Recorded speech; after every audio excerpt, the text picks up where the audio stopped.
Perciò vai iniziativa dal Pievel per in Svizzera che si engagia, iniziativa Servetsch Civic.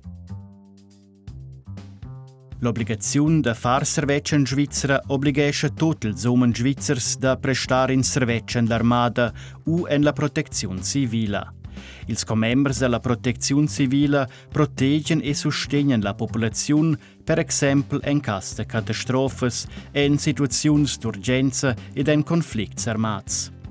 La protezione civile viene prestata da persone che hanno per motivi medicinali inabili per il servizio militare, tentant abili per la protezione civile.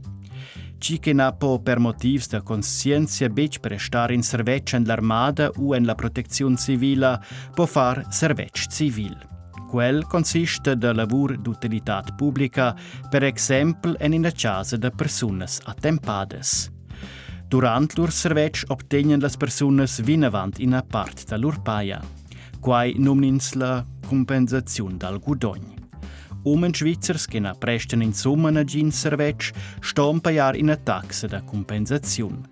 Le donne svizzere possono fare facultativamente servizio nell'armata o nella protezione civile. Per quai che adina da pli persone si decidono di fare servizio civile dati strecce nei effettivi dell'armata e della protezione civile. Per far fronte a questo sviluppo, il Consiglio federale già prendi differenti misure. Gli veni inoltre un'iniziativa dal Pievel che pretende che tutte le burgheise svizzere e tutti i burghesi svizzeri devono prestare in servizio civic. Per cui votiamo us davart quella.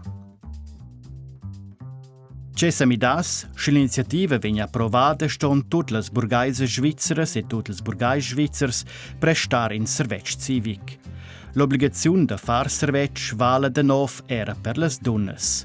In l'avvenire può quella venire estendida in persone senza diritti da burghesi svizzeri. La Costituzione federale viene midata corrispondentemente. Il servizio civic può venire prestato in l'armata, in la protezione civile o in forma di un servizio di milizia equivalente.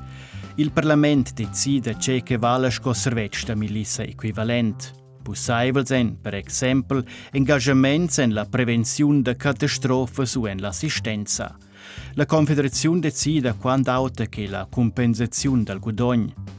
Tutte le burgheise e tutti i burghesi che ne prestano in servizio stanno pagare una taxa di compensazione. L'effettivo minimale dell'armata e della protezione civile sta da principio essere garantito. Cenin sono gli argomenti delle aderenti e degli aderenti. L'iniziativa è un'adattazione equilibrata dall'obbligazione di far servizio attuale. Nel servizio si incontrano persone giovani con differenti premisse. Quai gida a promuovere valori fondamentali della Svizzera, sco per esempio la solidarietà e la responsabilità. L'iniziativa seguirebbe l'effettivo dell'armata e della protezione civile. Oltre da quai aumenta ella il numero e la diversità delle persone mobilizzate. Cenin sono gli argomenti delle adversarias e degli adversaris. Sin fundament dall'iniziativa vengono mobilizzate da più persone che l'armata e la protezione civile dovranno effettivamente. Se l'obbligazione di far servizio viene amplificata, mancano due giade susceblere persone che oggi durante il loro servizio alla piazza del lavoro, che fa don all'economia. Con l'iniziativa si dubblescono quasi i costi annuali per la sicurezza militare e la compensazione del guadagno. Se ti vuoi che l'iniziativa del Pievel per una Svizzera che si engagia, iniziativa servizio civic, venga accettata, l'ura potesce gea. Se ti vuoi che la venga rifusata, l'ura potesce na.